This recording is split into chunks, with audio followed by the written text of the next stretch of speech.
Hi అండి, నమస్తే. ఇప్పుడు ఒక గుడి గురించి చెప్పబోతున్నానండి. ఇక్కడ పడుకున్న వారు స్వామి పేరు ఏంటో చెప్పగలరండి? మామూలుగా అయితే ఇలా పడుకుంటే విష్ణుమూర్తి అనుకుంటాం. విష్ణుమూర్తి పాదాల దగ్గర లక్ష్మీదేవి ఉంటారు. ఇలా కాదు కదా, అమ్మవారి ఒడిలో పడుకుని ఉన్నారు స్వామి. ఈయన పరమశివుడు అండి. మనం శివుడు అనుకోము ఇలా చూడగానే. పరమశివుడు ఇలా ఎందుకు పడుకున్నారు అమ్మవారి ఒడిలో అంటే, క్షీరసాగర మదనం అప్పుడు లక్ష్మీదేవి, కల్పవృక్షం ఇవన్నీ వచ్చినాయి కదండి, అమృతం అన్నీ వచ్చినాయి కదండి. అలాగే ఆలాహలం కూడా వస్తుంది కదా. అప్పుడు హాలాహలాన్ని పరమశివుడు గొంతుకులోనే పెట్టేసుకుంటారు. ఆ హాలాహలం పొగలు కక్కుతూ ఉంటుంది కదా, మహా పవర్ఫుల్. ఆ హాలాహలాన్ని ఆయన తాగి గొంతుకులోనే పెట్టేసుకుంటారు. అంతూనే ఆయన నీలకంఠుడు అని కూడా అంటాం మనం. కానీ ఒక్క క్షణం ఆయన ఒక్క సెకను స్పృహ కోల్పోతారంట. అప్పుడు ఆ గౌరీదేవి తల్లి పార్వతీదేవి ఒడిలో పడుకోబెట్టుకుని గొంతు దగ్గర చేయి పెట్టి నొక్కుతారు కింద దిక్కండ ఆ విషాన్ని. అప్పుడు ఆ విషం గొంతుకులోనే ఉండిపోతుంది. అంతూనే ఆయన నీలకంఠుడు అని కూడా అంటాము.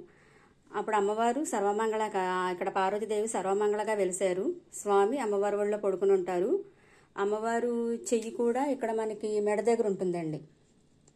అమ్మవారు కిందకు దిక్కండ విషాన్ని అలా పట్టుకున్నారంట. ఈ గుడి ఎక్కడుందంటే తిరుపతికి కొన్ని కిలోమీటర్ల దూరంలో ఉందండి, సిరుటిపల్లి అని.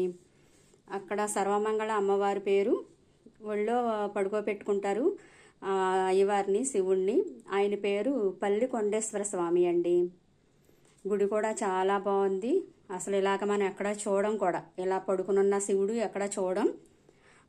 మీకు తెలిసిన వాళ్ళు తెలిసిన వాళ్ళు అయితే వెళ్తారు, తెలియని వాళ్ళకని చెప్తున్నాను. అక్కడ దగ్గరలోనే నాగలాపురం అనే గుడి ఉంటుంది. మరి అక్కడ మత్స్య రూపంలో వెంకటేశ్వర స్వామి ఉంటారండి. అలాగే నారాయణవనం ఉంటుంది. అక్కడ శ్రీనివాసుడు పద్మావతి అమ్మవారిని ఫస్ట్ చూసింది అక్కడేనంటండి. అక్కడ స్వామి ఖడ్గం పట్టుకుని కూడా ఉంటారు. నారాయణవనంలో గుడి కూడా చాలా బాగుంది, చాలా పెద్దదండి. అక్కడ పెద్ద తిరగలు ఉంటుంది. అమ్మవారి పెళ్ళికి ఇసిరేరంట. పద్మావతి అమ్మవారి పెళ్ళికి పెద్ద రోలు ఉంటుంది అనమాట. అక్కడే మళ్ళీ కొంచెం దూరంలో సొరకాయల స్వామి గుడి కూడా ఉంటుంది. అక్కడ గుడికి సొరకాయలు కట్టి ఉంటాయండి. సొరకాయల స్వామి అని అక్కడ స్వామి అంట, తమిళనాడు. అక్కడ మనకు కొంచెం తెలియదు కదా అన్నీ. సొరకాయల స్వామి అక్కడ గుడి కూడా చూడొచ్చు. ఇక్కడ అన్నీ కూడా తిరుపతి దాటాక అన్ని వరుసగా వస్తాయండి.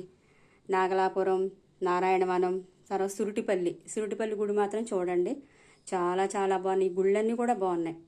ఇక్కడ ప్రత్యేకం అమ్మవారి ఒళ్ళో తల పెట్టుకుని పడుకుంటారు స్వామి. మెడ దగ్గర, గొంతు దగ్గర అమ్మవారి చేయి పట్టుకుని ఉంటారు ఆ విషం దిక్కండ. సురుటిపల్లి అండి. బాయ్ అండి.